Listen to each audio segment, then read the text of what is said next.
BIJ TV.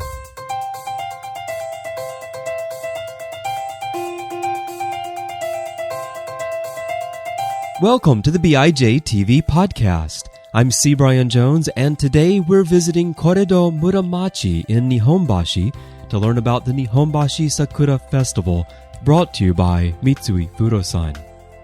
Japan is famous for its cherry blossom trees, but cherry blossoms, or sakura, are more than just beautiful. They're an important part of Japanese life, culture, and tradition. The Nihonbashi Sakura Festival offers an incredible immersion in what is perhaps Japan's most anticipated time of year, that brief period in late March and early April when the landscape explodes in pink. Among the experiences that the festival offers are arts and crafts, a gourmet tour, amazing illumination displays, authentic geisha dance and games, a chance to dress in kimono, and even a musical show that takes you through the seasons. We'll talk about all of these over the course of 3 special episodes of the BIJ TV podcast, and in this, the first, we're joined by Bryony Kentfield, a concierge at the Nihonbashi Information Center located inside Koredo Muramachi 1, to find out why sakura are important to Japanese culture and what the festival has in store for you. Let's head on in.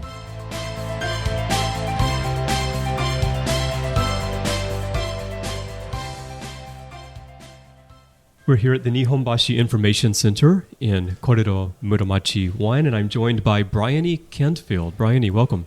Nice to meet you.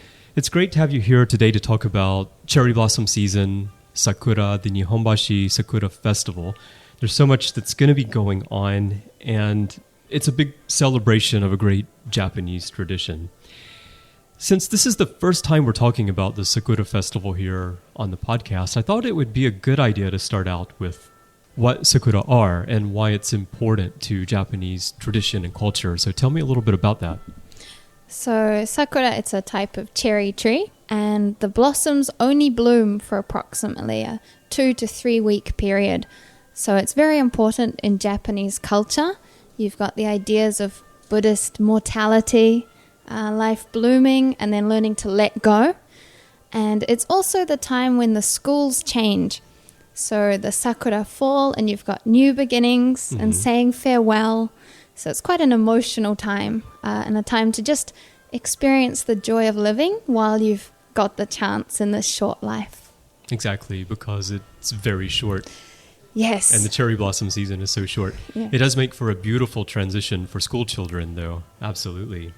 So beyond that symbolism of mortality and the cycle of life, when we look at sakura in Japanese culture and art or music or other cultural activities, what kind of things do we find? So it's quite a sign of Japan. It's a symbol of, even though there's a lot in China as well, it's become quite a symbol of Japan.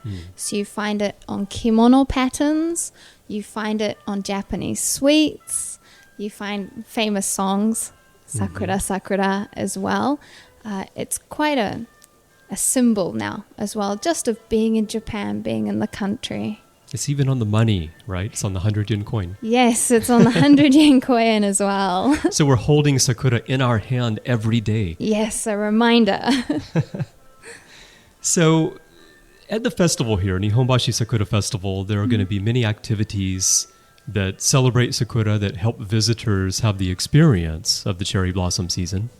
And one of those activities on Sunday night, March 26th, is called Sakura Japan in the Box. And this is actually a type of show that takes place at Meiji-za in the theater. What can you tell me about that show? So Sakura Japan in the Box is a new style of performance, and it brings in elements of anime and projection mapping, along with traditional dance, traditional music, modern dance, even the kimono they use. We have traditional kimono and a much more modern anime style for the main character. Oh, an anime style. Yes, okay. Anime style. So the main character is Sakura, and you're going with her on a journey. So she gets thrown by a white fox into this almost like another dimension, and she has to travel and meet the spirits of the 4 seasons to find the meaning of life, basically. Interesting. That's very Japanese too, right? The 4 seasons. Japanese love things themed on the seasons so very much. Yes. So breaking it down by seasons, there are 4 key segments to this show. Tell me a little bit about her journey. So in spring, she meets Miyabi, who's the spirit of spring. And she learns the happiness that springtime can bring, the hope that it brings you. In summer, she meets Choko, and Choko is the spirit of summer. And she learns how to enjoy herself and to have fun with her friends. And this section's quite interactive, so it's quite fun. In autumn, she meets the spirit of autumn is called Rin. And Rin teaches her her own strength to stand up for herself and what she believes in. And then Setsuna, the spirit of winter, reflects the love and letting go and that feeling of sakura falling as well. And she helps the sakura tree to flower again, bringing her back to this world as well. Very nice. Now, you mentioned summer is somewhat interactive, right? So how do guests interact with what's going on this stage? So there's quite a few things going on. In summer, they actually have some large balls that the dancers have used to dance with. And these get passed around the audience as well. Okay. So you can knock them about a bit and have some fun there as well. That sounds nice. So you've seen the show yourself. Yes. What was the experience like for you?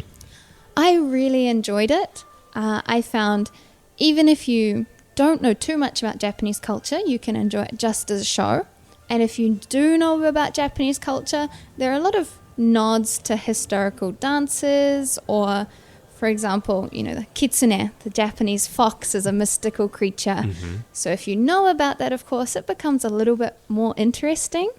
Some of the patterns on the wall were, for example, Iroha, the poem, and sort of bringing in kind of like Easter eggs for you to catch if you already know them as well, which I thought was really well done. Nice. So it's very multi-layered. Yes. Right? That's very good.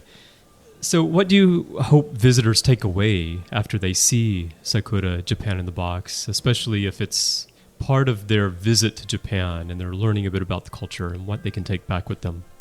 I think what I most hope that they find is, after watching, any points they found interesting or they thought, why are they wearing this costume?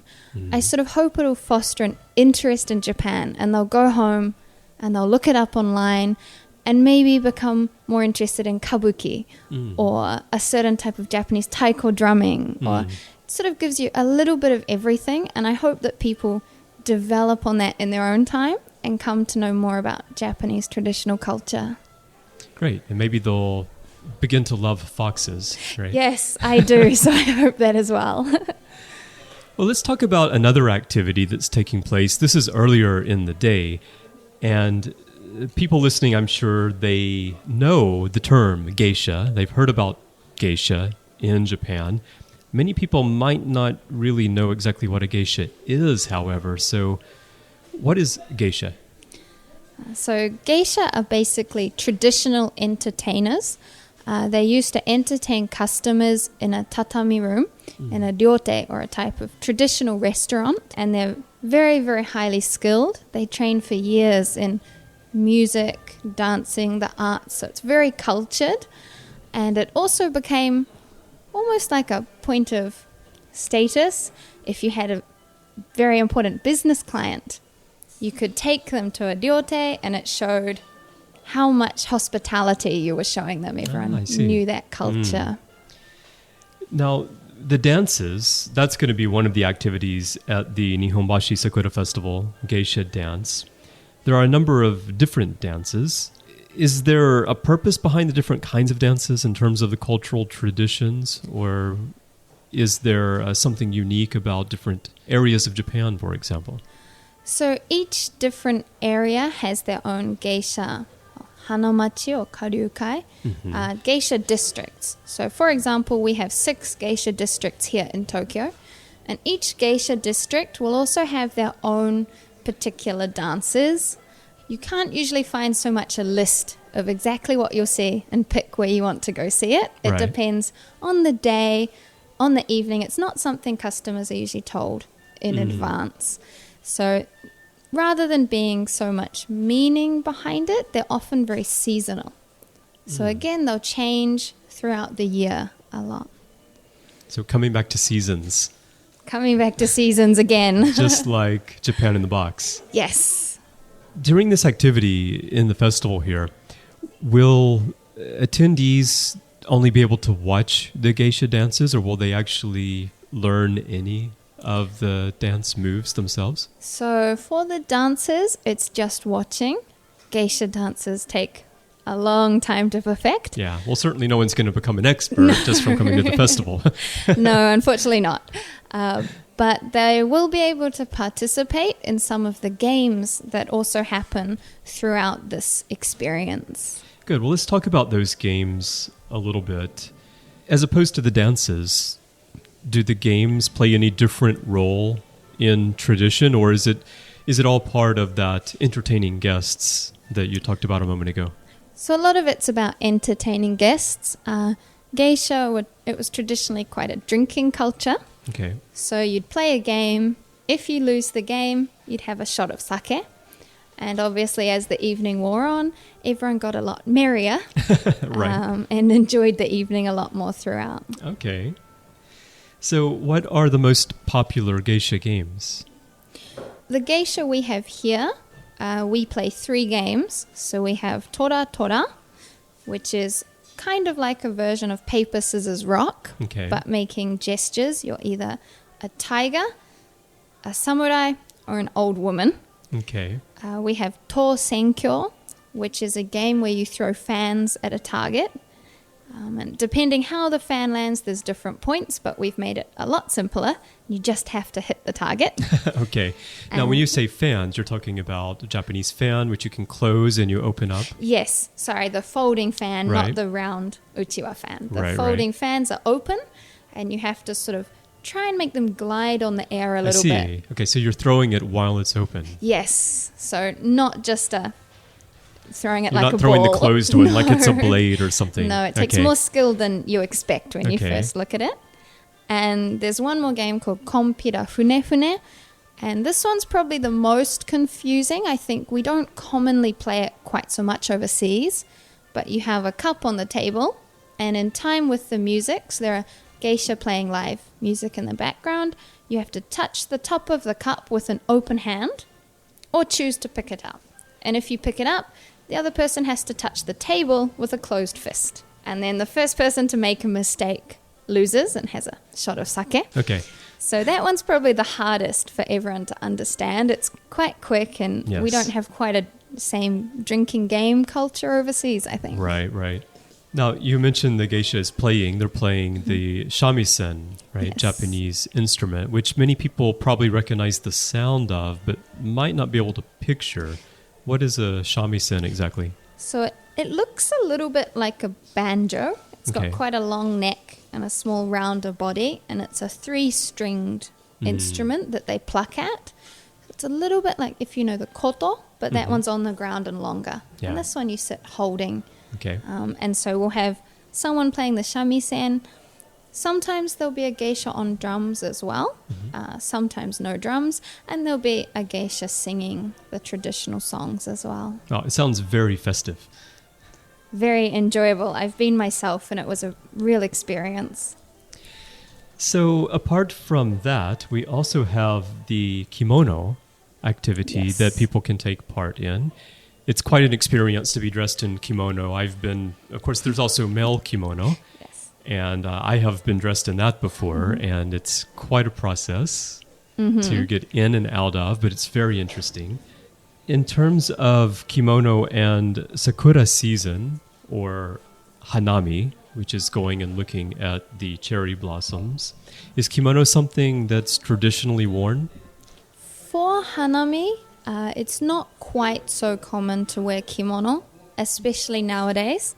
You'll find a lot of younger Japanese people only wear yukata, the thinner version, in the Right. summer to fireworks festivals. So hanami is more common to wear just normal clothes, sit with friends and have a picnic. But a lot of people, especially if they're going to a particularly beautiful hanami viewing spot, if they own kimono, they'll choose to wear one for the event, to take photographs, or to really experience the feeling of the sakura season. Are there any unique patterns of kimono fabric that are designed for spring, coming back to the season theme that we have going? So you have different ones all year round, and there'll be some designs, for example, roses can be worn all year round. You'll have some flowers that are particularly seasonal. One thing I've heard, especially in Nihonbashi, everyone here is very traditional with kimono, and I've often been told you can only wear sakura kimono until before the sakura season. Because if you wear it at the same time, it's like you're competing with the beauty of the sakura. So you want to wear it, the sakura season is just before the actual sakura blooms, and then when the real sakura are blooming, you're wearing the next design. You always were at a step ahead of nature. I see. I did not know that. You would also be really blending in, right? If you yes, they wouldn't be able to tell the difference under the trees. Where is Bryony? Yes. I cannot see her. That's very interesting. So at the festival itself, if someone is attending and they take part in the kimono activity, what will they be able to do? So if you wish to take part in the kimono activity, you can get changed in the morning between 10:30 to 3:30. There's a time, any time between then. And then you can wear kimono around the festival, take part in the events. You can go wherever you'd like to take pictures by Nihonbashi Bridge, anywhere you like to get the best commemorative photographs. And then you bring the kimono back by 6 o'clock and return it back to where you got changed in the first place. And there will be people there to put you in the kimono. Okay. You don't have to worry about how to wear it yourself. That's good. You need that help, I can tell you firsthand. Yes. You do need that help, and getting out of it too. Yeah, it takes a while to get used to. But it must be a really great experience walking around here in kimono and really soaking in the season. Especially in Nihonbashi, you'll often see a lot of people in kimono every day. It's a very historical town. We have a lot of very authentic stores in the area. So we have a lot of kimono here anyway. So it really sort of helps you feel a bit more like one of the locals in the town. Yeah, right. Enjoying the season. Now, in future episodes of this podcast, we're going to be talking about some of the other activities that are part of the festival. If someone comes in the morning, as you said, and they dress in kimono, they'll be able to actually wear kimono throughout the day and take part in these other activities like the gourmet tour and things that we're going to talk about later, right? Yes. So the kimono is available every Saturday. Okay. So any Saturday you can come, make a reservation, change into kimono, and really just create some unique memories, I think, of the area. So that's a good point. So if someone comes on the 26th, which is a Sunday, we have these special programs on the 25th and 26th. On Sunday, they won't be able to do kimono. You need to come on Saturday to do kimono. Yes, so the kimono's on Saturday, and the time to Geisha is on Saturday as well. And these actually happen throughout the year on Saturdays, so if you can't make it for this particularly amazing special season, we do still offer it throughout the year. Excellent. Very good. Well, we've talked about the show, Japan in the Box. We've talked about geisha dance and games and kimono. Is there anything else you want to share with people about the experience of the Nihonbashi Sakura Festival? So recently, in the past few years, we've been doing quite a lot with illumination and projection mapping. So we currently have a flowers show on that's by a famous projection mapping company.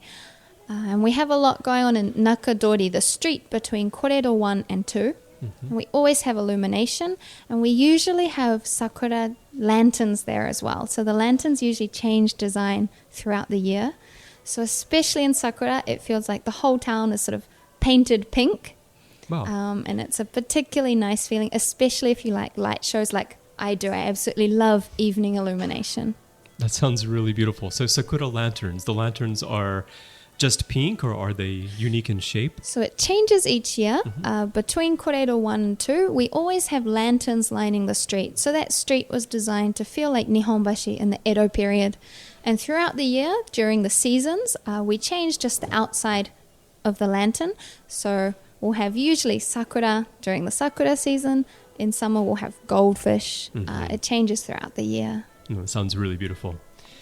Great. Well, I hope people will come and join you for geisha games, geisha dance, kimono, and of course seeing Sakura Japan in the box. Yes, we await your coming eagerly. We've also got the gourmet tour in the mornings as well. So definitely come and learn a little bit about the types of foods in Japan. We explain the history of the area as well. So if anyone's interested in Nihonbashi, it's probably a really good chance, a really good time of the year to come. And if you want to know more about the gourmet tour, just stay tuned. In the third episode of this series, we're going to be taking you through that tour and stopping at all the shops. So there's a lot more to come. All right. Well, Bryony, thanks so much for talking to me today. No, thank you for coming. Bryony Kentfield is Nihonbashi International Concierge at the Nihonbashi Information Center. We have a special offer for you as a listener of the podcast. When you visit the Nihonbashi Information Center, please tell them I listened to the podcast to receive a special green tea ticket for a free cup of really delicious tea, another Japanese experience that's a must. The offer is available during the period of the Nihonbashi Sakura Festival up until April 9th, 2017, and is limited to one ticket per person. If you'd like to take part in the activities that we talked about in this episode, here's what you need to know. The show, Sakura Japan in the Box, is on Sunday night, March 26th. It's a 70-minute production running from 7 to 8:10 p.m. and takes place at Meiji-za, the famous kabuki theater originally built in 1873. Tickets are normally 6,000 yen per person, but you can get yours for 3,000 yen if you visit the Nihonbashi Information Center and ask for a special coupon. Time to Geisha Sakura Special, that's the chance to experience traditional geisha dancing and play games, takes place on Saturdays. So during the festival, that's March 18th and 25th, and April 1st and 8th. It's from 6 to 7 p.m., it lasts an hour, and tickets are 5,500 yen for adults and 3,500 yen for children. Now you do need to make reservations in advance. Those need to be made by 5 p.m. the day before. If you'd like to wear a kimono as you take in the festival, as Bryony said, you can get dressed anytime between 10:30 a.m. and 3:30 p.m. You need to return the kimono by 6. Remember that kimono is only available on Saturdays.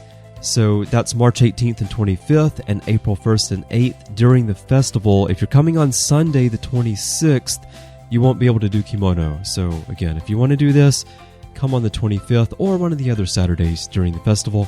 The cost is 5,500 yen for adults and 3,500 yen for children. And like with the show, reservations need to be made by 5 p.m. the day before. It takes about half an hour to get into the kimono, so plan your day accordingly. Your starting point for everything is the Nihonbashi Information Center in Corridor Muromachi 1. It's very easy to get there by train and subway. There are many stations nearby. Mitsukoshimaya Station on the Ginza and Hanzomon lines will take you directly there. There's also Nihonbashi Station on the Ginza and Asakusa lines, and Shin Nihonbashi on the JR Sobu line Rapid are also right there in the area. You can get full information on transportation options and more details about the Nihonbashi area in general by visiting nihonbashi-tokyo.jp/en. That's Nihonbashi, NIHONBASHI-Tokyo.jp/en. And you can find the Nihonbashi Information Center on Facebook at facebook.com/nihonbashi.information, facebook.com/nihonbashi.information, or just search Nihonbashi Information Center there in the search field on Facebook and you'll find it. So enjoy the show, the games, and the dance, and the whole immersive experience. It's a really fantastic festival. I know you're going to enjoy it. And if you want more of our coverage of the business and culture of Japan, check out our website at bij.tv. That's bij.tv. Find us on Facebook at facebook.com/bij.tv. And follow us on Twitter, where our username is, you guessed it, bijtv. And you can find out more about Custom Media, the producer of BIJ TV, at custom-media.com. For BIJ TV, I'm C Bryan Jones. Thanks for listening, and join me again next time as we explore new topics from the world of business in Japan.